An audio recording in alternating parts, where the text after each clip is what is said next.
ఇల్లు మీది రిజిస్ట్రేషన్ ఖర్చు మాది. క్రెడై ప్రివిలేజ్ కూపన్ దక్కించుకోండి. ఈ మెగా ధమాకా ఆఫర్ పొందండి. CREDAI Vijayawada property show.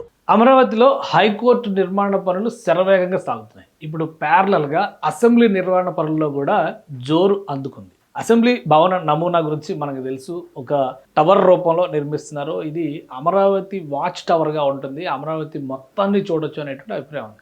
So దానికి సంబంధించినటువంటి ఫౌండేషన్ వర్క్స్ మొదలైపోయినాయి.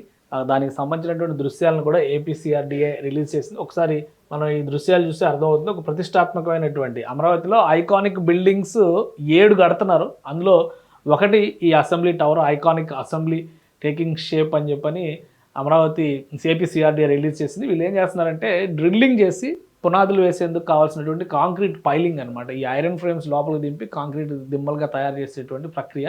ఎందుకంటే దీని నమూనా, దీని డిజైన్, దీని కన్స్ట్రక్షన్ కంప్లీట్గా డిఫరెంట్ మోడల్లో ఉంటుంది కాబట్టి హెవీ మిషన్స్ను ఉపయోగించి ఈ ఫౌండేషన్కి సంబంధించినటువంటి బేస్మెంట్స్ అంటే లోపలికి వేసేటువంటి పైలింగ్స్ని చేస్తున్నారు ఇంజనీర్లు. ఇది మొత్తం కూడా ఎల్ఎన్టీ సంస్థ ఆధ్వర్యంలో నడుస్తుంది. ఆల్రెడీ ఏపీ హైకోర్టు నిర్మాణానికి సంబంధించినవి కూడా ఏకంగా రాఫ్ట్ ఫౌండేషన్లు వేస్తున్నారు. దీనికి కూడా రాఫ్ట్ ఫౌండేషన్ వర్క్ ఉంటుంది, కానీ ముందుగా పైలింగ్ వర్క్ శరవేగంగా సాగుతుంది. ఇంజనీర్స్ అందరూ కూడా అక్కడ వర్క్ చేస్తున్నారు. పెద్ద ఎత్తున ఐరన్, పెద్ద పెద్ద మెషినరీని మోహరించారు. మనకి అమరావతి డిజైన్ కూడా తెలుసు క్లియర్గా. అమరావతి డిజైన్స్ ఒకసారి చూస్తే కనుక ఇది ఈ ఫోస్టర్ ప్లస్ పార్ట్నర్స్ చేసినటువంటి నమూనా డిజైన్. మొత్తం అమరావతికి సెంటర్ ఫోకల్ పాయింట్ ఇదే ఉందన్నమాట. లిల్లీ పువ్వు ఆకారంలో, దాన్ని బోర్లించిన లిల్లీ పువ్వు ఆకారంలో అన్నారు. కొంతమంది ఇడ్లీ పాత్రను కూడా కామెంట్ చేస్తున్నారు. ఏదైనా కానీ అసెంబ్లీ అదిరిపోద్ది కట్టిన తర్వాత.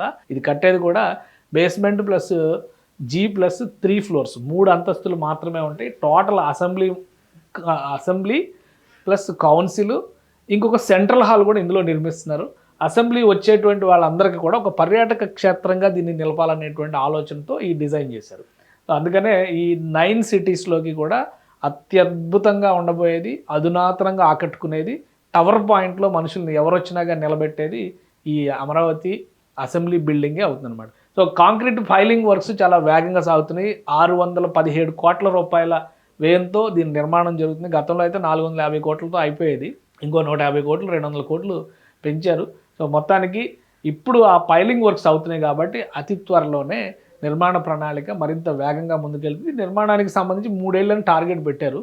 బట్ హైకోర్టుని 2 ఏళ్లలో పూర్తి చేయాలి, 2027 డిసెంబర్ కల్లా పూర్తి చేయాలన్నారు. దానికంటే మరొక 6 నెలల సమయం ఎక్కువ పట్టొచ్చు. అంతకంటే ఎక్కువ పట్టకుండా వీలైనంత త్వరగా ఈ ప్రక్రియ మొత్తాన్ని, నిర్మాణ ప్రణాళికను మొత్తాన్ని కూడా పూర్తి చేయాలి ప్యారలల్గా. ఎందుకంటే ఒకవైపు నిర్మాణం జరుగుతుంటే దాని చుట్టూ గ్రౌండ్ అంతా డెవలప్మెంట్ చేయడం, బ్యూటిఫికేషన్, ఇవన్నీ కూడా మొదలు పెట్టేయాల్సిందిగా రాష్ట్ర ప్రభుత్వం సిఆర్డీఏ పైన ఆదేశాలు జారీ చేసింది. కాబట్టి ఆ దిశగా ఇదిగో కడితే కనుక ఇలా ఉంటుంది అనమాట. అన్ని రకాల certificates, solar panels, ventilation, daylight, rain water harvesting, తర్వాత గృహ నిబంధనలకు సంబంధించినటువంటి స్టాండర్డ్స్ అన్నింటినీ పాటిస్తూ ఒక అధునాతనమైనటువంటి భవంతిని ఆవిష్కరించబోతున్నారు. దానికి సంబంధించినటువంటి పునాదుల ప్రక్రియ శరవేగంగా ఇప్పుడు సాగుతుంది అమరావతిలో.